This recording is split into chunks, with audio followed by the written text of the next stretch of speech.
Shalom, mes chers frères et sœurs, soyez bénis, que la grâce et la paix du Seigneur soient avec chacun d'entre vous. Je reviens évidemment pour vous donner une petite exhortation parce que je discutais avec un frère il y a quelques jours, un frère qui ne comprenait pas la manière de faire de Dieu, qui ne comprenait pas la pensée de Dieu quant à ce qui concerne la sanctification et comment nous devons nous sanctifier pour recevoir le salut éternel et pour être prêt le jour de l'enlèvement. Il croit que à la fin, le Seigneur va nous faire grâce parce que nous avons cru en lui, mais nous avons gardé en nous certains petits péchés, nous avons gardé en nous certaines façons de faire, certaines choses que nous devons laisser tomber, nous ne les avons pas laissées tomber. Ce frère, cette personne croit que le Seigneur va nous faire grâce de ces choses parce que ce n'est pas important. Ce qui est important, c'est parce que nous avons cru en lui. J'aimerais dire d'abord, avant de continuer, ce que le Seigneur a mis dans mon cœur, que nous devons lire dans Hébreux chapitre 9, le verset 27 qui dit, Hébreux chapitre 9, le verset 27 qui dit, « Et comme il est réservé aux hommes de mourir une seule fois, après quoi vient le jugement. » Et comme il est réservé aux hommes de mourir une seule fois, après quoi vient le jugement. J'aimerais détruire cette pensée que certaines religions, certaines personnes ont mis dans le cœur des gens, croyant qu'après la mort, on peut avoir encore une décision sur notre destinée. Je précise encore, qu'après notre mort physique, notre départ de cette terre, certains ont encore une manière de croire comme s'ils auront une seconde chance.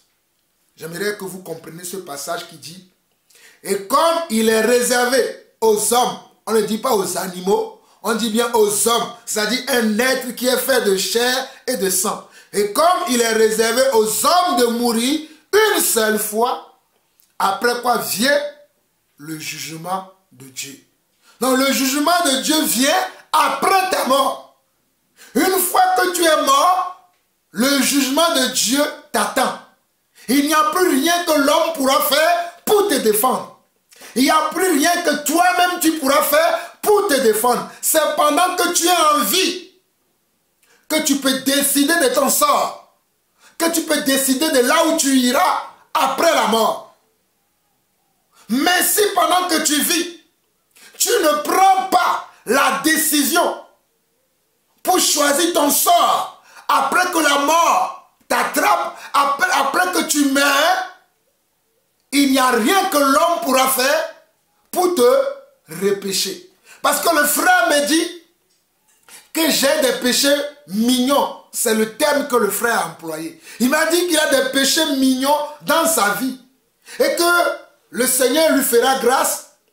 Le Seigneur ne l'enverra pas en enfer. J'ai dit, frère, détrompe-toi, ce n'est pas ce que les Écritures disent.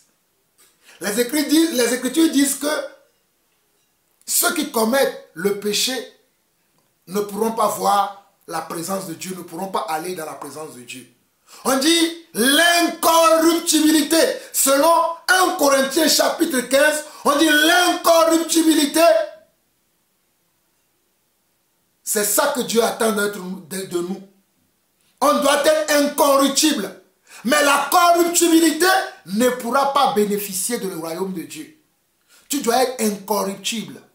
Si tu es corruptible, la corruptibilité n'héritera pas le royaume de Dieu. Je vais vous lire ça rapidement dans 1 Corinthiens chapitre 15.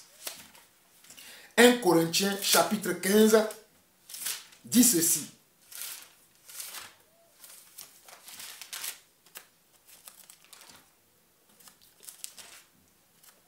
Afin que vous compreniez la pensée de Dieu.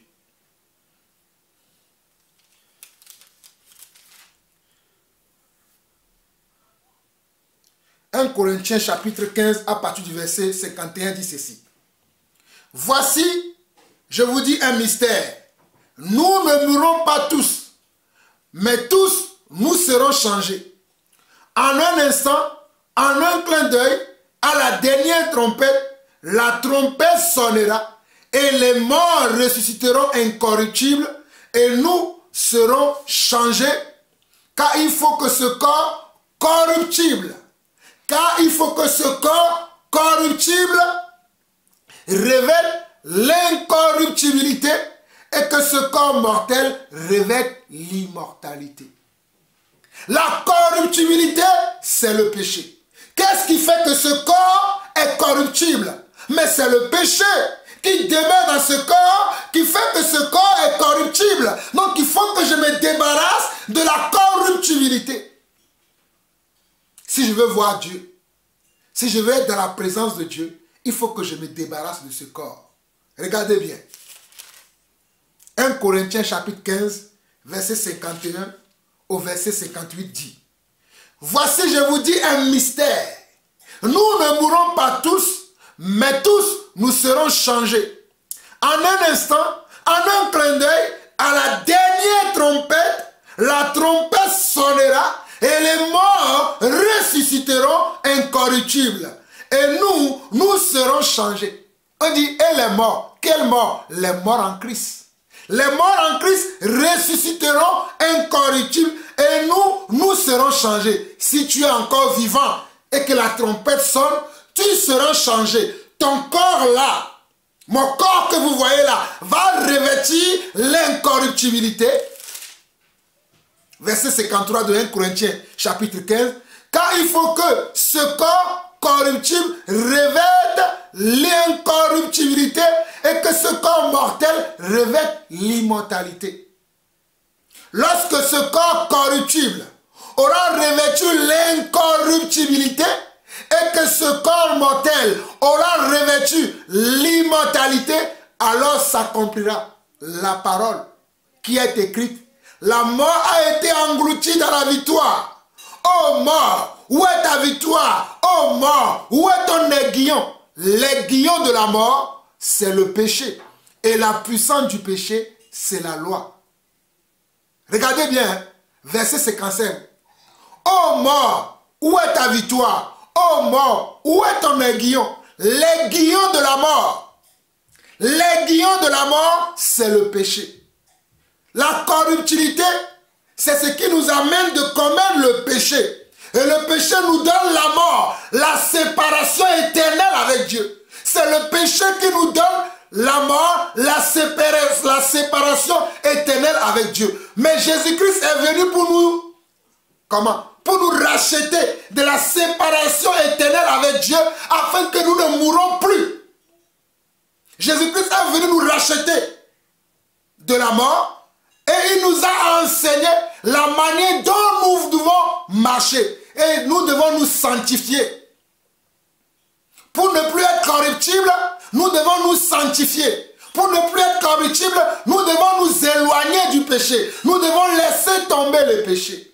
Voilà pourquoi il est dit, au verset 57 de 1 Corinthiens chapitre 15, « Mais grâce soit rendue à Dieu qui nous donne la victoire par notre Seigneur Jésus-Christ. » Mais grâce soit rendue à qui?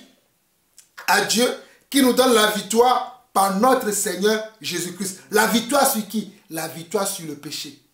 La victoire sur la corruptibilité. La victoire sur le mal. La victoire sur l'hypocrisie, le mensonge, l'adultère, le vol, la colère, l'animosité. Tous les péchés, c'est grâce soit rendue à qui? À Jésus-Christ qui nous donne la victoire sur ces choses. Au verset 58 de 1 Corinthiens chapitre 15. Ainsi mes frères bien-aimés, soyez fermes. Ainsi mes frères bien-aimés, soyez fermes, inébranlables, travaillant de mieux en mieux à l'œuvre du Seigneur, sachant que votre travail ne sera pas vain dans le Seigneur. Regardez, verset 58 de 1 Corinthiens chapitre 15. Ainsi mes frères bien-aimés, soyez fermes. Hé chrétien, hé croyant, toi qui te crois enfant de Dieu, tu dois être ferme. La fermeté est de mise et doit être notre rigueur.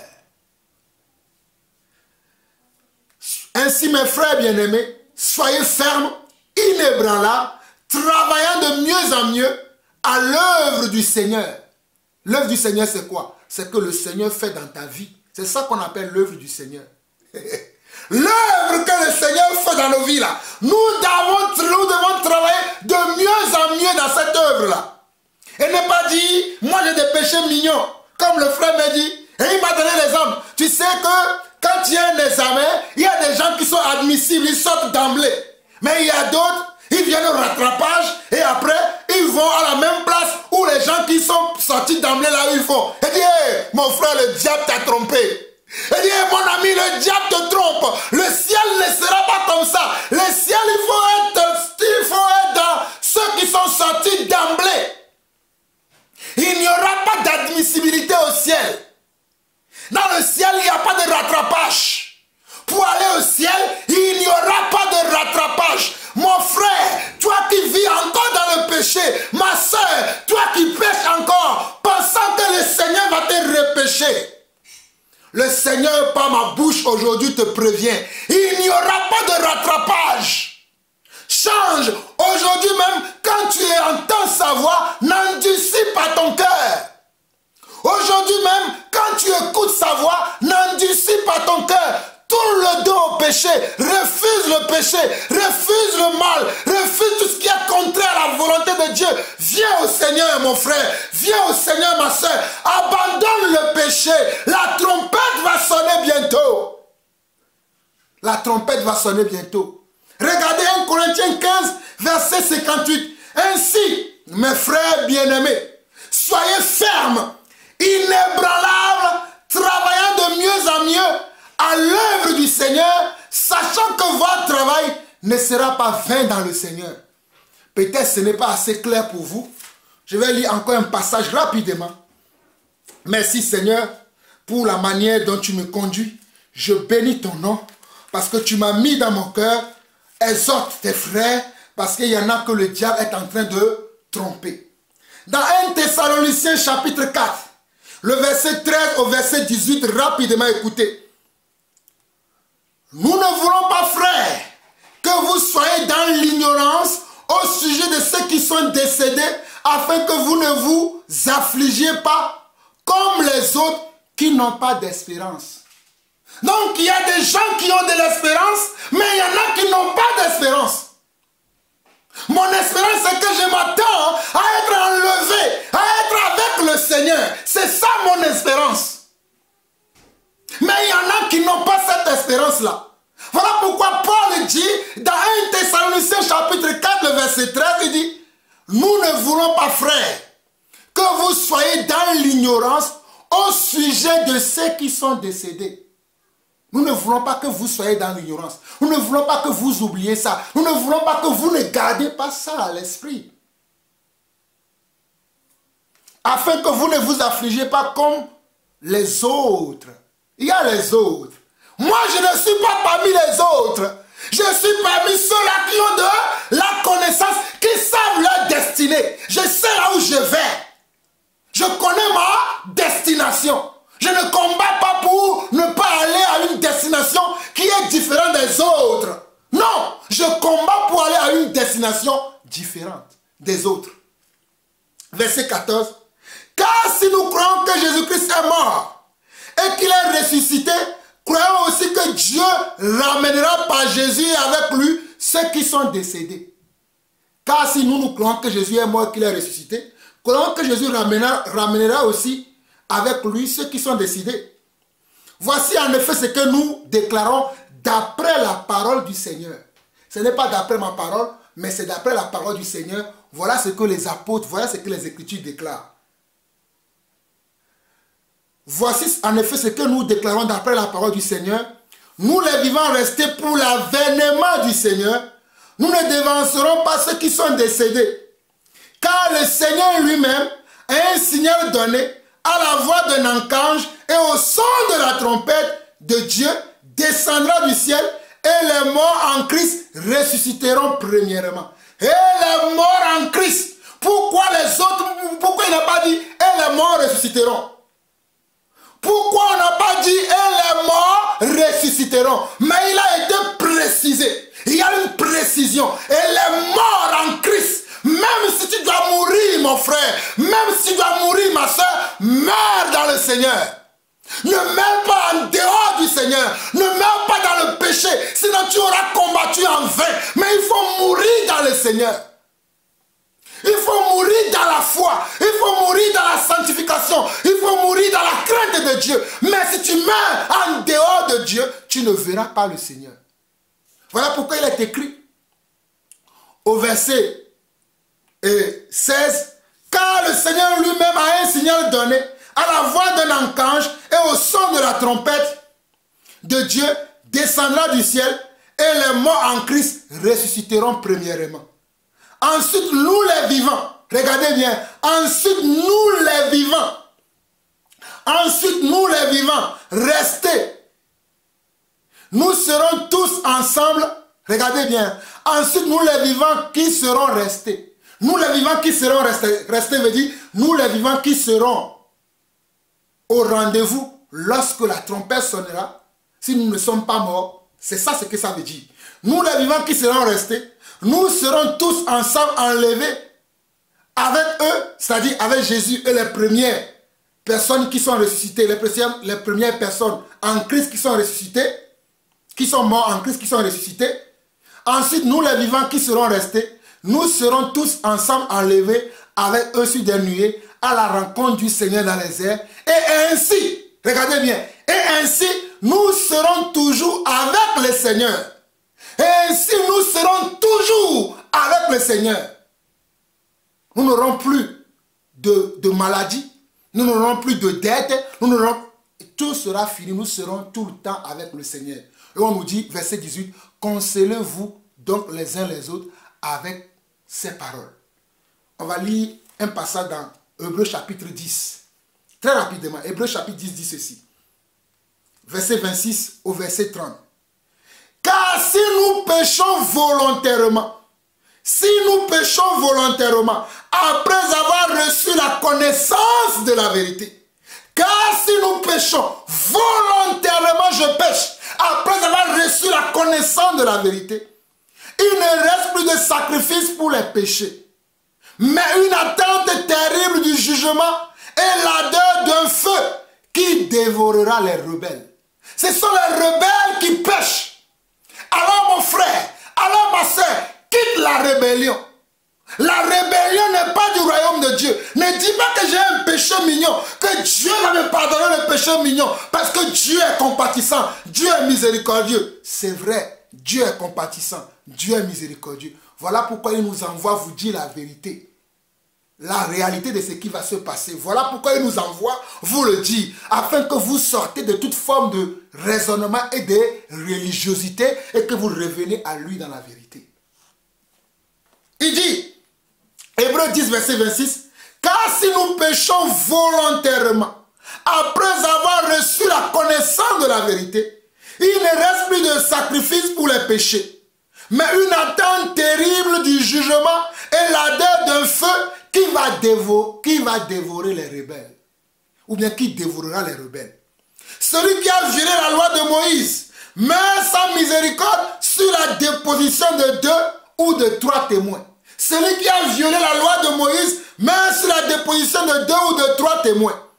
De quel pire châtiment pensez-vous que sera jugé digne celui qui aura foulé aux pieds le Fils de Dieu, qui aura tenu pour profane le sang de l'alliance par lequel il a été sanctifié et qui aura outragé l'esprit de la grâce? De quel pire châtiment vous pensez que Dieu va faire? Voilà pourquoi il est écrit au verset 30.